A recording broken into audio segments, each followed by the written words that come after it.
நேயர்களுக்கு வணக்கம். நான் உங்கள் பவித்ரா சிவகுமார். விருது வாங்க போன இடத்துல நடிகர் பார்த்திபன் அவர்களுடைய விமர்சனம், இதற்கு த்ரிஷாவின் பதிலடி, தாவேக்கவினருடைய ரியாக்ஷன், பொதுமக்களின் எமோஷன் என சோசியல் மீடியாவை ஆக்கிரமித்திருக்கும் ஒரு விஷயம் குறித்து தான் இந்த காணொலியில பார்க்க போறோம்.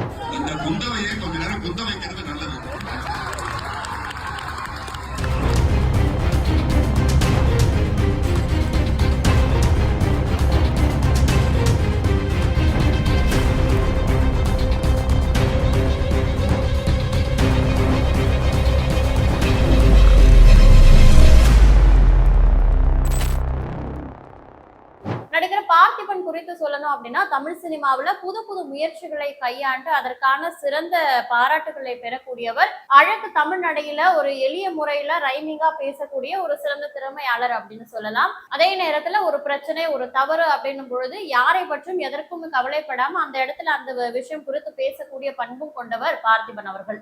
அந்த வகையில தான் நேற்றைய தினம் கலாட்டா விருதுகள் நடந்திருக்கு. அதுல பல செலிபிரிட்டிஸ் வந்து விருது வாங்கவும் விருது கொடுக்கவும் கலந்துட்டு இருக்காங்க, பார்வையாளர்களா கலந்துட்டு இருக்காங்க.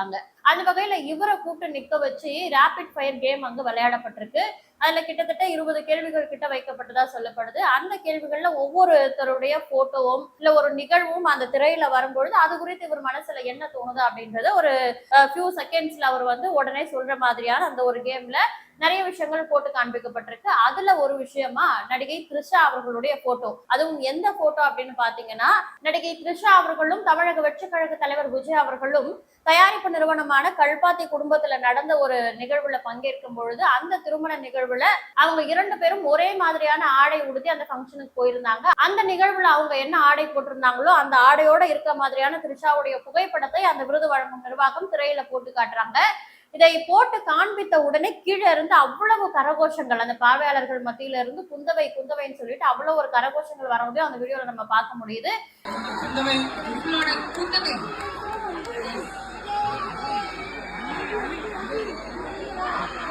இந்த குந்தவையை கொஞ்ச நேரம் குந்த வைக்கிறது நல்லது.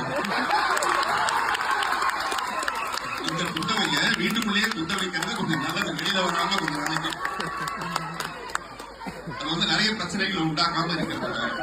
அதனால சில கவிதைகளை ரசிக்கலாமே தவிர அந்த கவிதை சொல்லாம இருக்கிறது பெட்டர் நினைக்கிறேன். இதெல்லாம் பொறுமையா பார்த்ததுக்கு அப்புறம் அந்த கரகோஷங்கள் நின்றதுக்கு அப்புறமா பார்த்திபன் அவர்கள் பேச தொடங்குறாரு. என்ன சொல்றாருன்னா, இந்த குந்தவையை சில நாள் வீட்டுல குந்த வைக்கிறது தான் ரொம்ப நல்லது, பல பிரச்சனைகள் வராம இருக்கும். சில கவிதைகளை கவிதைகளாக ரசிக்க முடியும், ஆனா வெளிப்படையா வாசிக்க முடியாது அப்படின்ற ஒரு விமர்சனத்தை சொல்லியிருக்காரு. இதை சொல்லிட்டு அவர் அந்த ஸ்டேஜை விட்டு கீழே இறங்கி வரும் பொழுது மூத்த ஊடகவியலாளரும் பத்திரிகையாளருமான ரங்கராஜ் பாண்டே சார் அவர்கள் சொன்னாரா, இந்த குந்தவை விஷயத்தை மட்டும் கொஞ்சம் தவிர்த்திருக்கலாமே நீங்க அப்படின்னு சொல்லிட்டு அவர் சொன்னதால அதற்கு அப்புறம் நடிகர் பார்த்திபன் அவர்கள் கலாட்டா டிவியோட நிர்வாகிகளை அணுகி அந்த விஷயத்தை மட்டும் கட் பண்ணிட்டு எடிட் பண்ணிட்டு போடுங்க அப்படின்னு சொல்லியிருக்காரு. ஆனா அங்க இருந்த சிலர் வந்து இத வீடியோ அங்க கவர் ஆகுறதுக்கு முன்னாடி அவங்களுடைய மொபைல்ல எடுத்த அந்த வீடியோக்களை சோசியல் மீடியால வெளியிட்டு இப்படி ஒரு விஷயத்த பார்த்திபன் அவர்கள் த்ரிஷா குறித்து பேசியிருக்காங்க அப்படின்னு ட்ரெண்ட் பண்ணிருக்காங்க. இந்த வீடியோ வைரல் ஆன நிலையில இதை பார்த்து த்ரிஷாவும் கொஞ்சம் கடுப்பாகி அவங்களுடைய ஸ்டோரியில சில விஷயங்களை போட்டிருந்தாங்க. மைக்கு முன்னாடி பேசுவது வந்து எப்பவுமே நகைச்சுவா மட்டும் இருக்காது, அது உங்களுடைய முட்டாள்தனத்தையும் காட்டும் அப்படின்ற மாதிரி சில விஷயங்கள்ல பார்த்திபனை தாக்கி போட்டிருந்தாங்க. இதை பார்த்து நடிகர் பார்த்திபன் அவர்களும் த்ரிஷாவுடைய இந்த பதிவை பார்த்து அதுக்கு வருந்தும் வகையில எது நடந்தது அது தவறாகவே நடந்தது, வருந்துவதை தவிர வேறு வழி இல்லை அப்படின்னு சொல்லிட்டு ஒரு ட்வீட் போடுறாரு. அந்த ட்வீட்ல கூட பார்க்கும்போது பாத்தீங்கன்னா, நீங்க பண்ணது தப்புதான், நான் வருந்திதான் ஆகணும், வேற வழி இல்லை அப்படின்ற மாதிரிதான் அந்த ட்வீட் உணர்த்தக்கூடிய விஷயமாவும் இருக்கு. இதுல வருத்தமும் தெரிவிக்கிறார், வஞ்ச புகழ்ச்சி அணின்னு சொல்லுவோம்ல அந்த மாதிரி. இதை வருத்தமாவும் எடுத்துக்கலாம், ஆனா நீங்க பண்ணது தப்பு அப்படின்ற மாதிரி, வருந்துவதை தவிர எனக்கு வேற வழி இல்லை, எது நடந்தோ அது தவறாக தான் நடந்திருக்கு அப்படின்னு சொல்லிட்டு என்ன நடந்தாலும் தப்புதான்ற மாதிரியான அவருடைய வருத்தத்தையும் தெரிவிச்சிருக்காரு. அதை தொடர்ந்து ஒரு வாய்ஸ் நோட்டையும் வந்து போட்டிருக்காரு. அதுல அந்த இடத்துல இந்த மாதிரி த்ரிஷாவுடைய போட்டோ வந்தோடனே கீழே இருந்து குந்தவை எல்லாரும் கத்துனாங்க. அந்த நேரத்துல எனக்கு என்ன மனசுல தோணுச்சோ அதை நான் பேசிட்டேன். அதற்கு அப்பவும் ரங்கராஜ் பாண்டே சார் அவர்கள் இதை தவிர்த்திருக்கலாமே சொன்னாரு. அதுக்கப்புறம் நான் அவங்க கிட்ட சொன்னேன் அப்படின்னு சொல்லிட்டு நம்ம சொன்ன இந்த விஷயங்கள் எல்லாம் வந்து அவரும் அந்த ஆடியோல சொல்றாரு. இதுல எல்லாருக்கும் எழக்கூடிய கேள்வி என்னன்னா, திரு ரங்கராஜ் பாண்டே அவர்கள் சொல்வதற்கு முன்னாடி உங்களுக்கே அந்த பொது மேடையில இது போன்ற விஷயங்களை நம்ம வந்து பேசக்கூடாது அப்படின்ற ஒரு புரிதல் இல்லாம போயிருச்சா அப்படின்ற ஒரு கேள்வி வருது. அப்போ நம்மளுக்கு எழக்கூடிய கேள்வி என்னவா இருக்குன்னா, திரு ரங்கராஜ் பாண்டே அவர்கள் இதை தவிர்த்திருக்கலாமே என்பது அவருடைய கருத்து. அவருடைய கருத்தை உங்களிடம் சொல்லும் பொழுது நடிகர் பார்த்திபன் அவர்களுக்கு அதுக்கு அப்புறம் போய் இதை தவிர்த்துருங்க, இதை எடிட் பண்ணிட்டு போடுங்க அப்படின்னு சொல்லியிருக்காங்க. ஆனா நடிகர் பார்த்திபன் அவருக்கா அது தோணல. அந்த ஆடியோல அது தெளிவா சொல்லியிருக்காரு. அவர் சொன்னதுக்கு அப்புறம் தான் நான் போய் அதை எடிட் பண்ண சொன்னேன் அப்படின்னு சொல்லியிருக்காரு. திரு பார்த்திபன் அவர்கள் இப்படி பொது மேடையில த்ரிஷா குறித்து பேசிட்டாங்க. இந்த பிரச்சனையே இன்னும் முடியாம ஒரு பக்கம் ஓடிட்டு இருக்க சூழல்ல சமுத்திரக்கனி சாருடைய இன்னொரு வீடியோ வெளியாகுது. அது என்னன்னா, ஒரு பட பூஜைக்கு போயிருக்கக்கூடிய சமுத்திரக்கனி அவர்கள் கிட்ட விஜய் குறித்தும் த்ரிஷா குறித்தும் இந்த சம்பவம் குறித்து ஏதோ பேச்சு எழும்போது அவர் சொல்றாரு, இதெல்லாம் என்ன உங்களுக்கு விளையாட்டா இருக்குதா, இதெல்லாம் 4 செவத்துக்குள்ள வச்சுக்க வேண்டியதானே, இப்படி எல்லாம் எதற்கு வந்து இவ்வளவு பிரச்சனை போயிட்டு இருக்கும்போது கூட்டிட்டு வரணும், அவங்க கட்சிக்காரங்களும் எவ்வளவுதான் ஏத்துப்பாங்க அப்படின்ற மாதிரி அவரும் ஆதங்கப்பட்டு பேசின அந்த காணொளி இன்னொரு பக்கம் வைரல் ஆயிட்டு இருக்கு.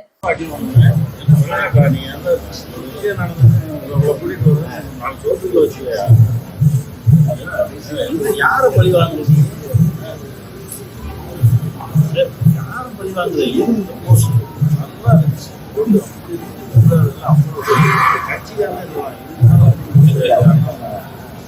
இந்த பிரச்சனைகள் இப்படி பரபரப்பா போயிட்டு இருக்க சூழல்ல இன்னைக்கு காலையில ரஞ்சனா நாச்சார் அப்படின்னு சொல்லக்கூடிய தமிழக வெற்றி கழக நிர்வாகி அவர்களே தலைவரை நோக்கி எனக்கு சில கேள்விகள் இருக்கு, அவர் பண்றது ரொம்ப தப்பு, அவரை பின்பற்றக்கூடிய எங்களை போன்ற தொண்டர்கள் வந்து இதனால ரொம்ப அஃபெக்ட் ஆகுறோம் அப்படின்னு சொல்லிட்டு அவங்களும் பிரஸ் மீட்டை கூப்பி பல விஷயங்களை பேசியிருக்காங்க. இவ்வளவு பிரச்சனை போயிட்டு இருக்கும்போது ஒரு பொது வெளியில த்ரிஷா அவர்களை கூட்டிட்டு வந்தது வந்து ரொம்ப ஷாக்கிங்கான ஒரு விஷயமா இருந்தது. ஏன்னா போன வாரம் வரைக்கும் த்ரிஷா அவர்களை பத்தி த்ரிஷா வீட்டுல இருந்து விஜய் வெளியில வரட்டும் முதல்லன்னு நயனா நாகேந்திரன் அவர்கள் பாஜக மாநில தலைவர் சொல்லியிருந்தாரு. அதுக்கு நானே கண்டனம் தெரிவிச்சு பேசியிருக்கேன். உங்களுக்கே தெரியும். எப்படி அப்படி பொது வெளியில ஒரு நடிகையோட பேரை குறிப்பிடுவீங்க, எப்படி ஒரு நடிகைனா உங்களுக்கு ரொம்ப ஈஸியா போச்சான்னு நானே கேட்டிருக்கேன். இது ஒரு நல்ல ஒரு ட்ரெண்ட் செட்டிங்கான விஷயம் கிடையாது.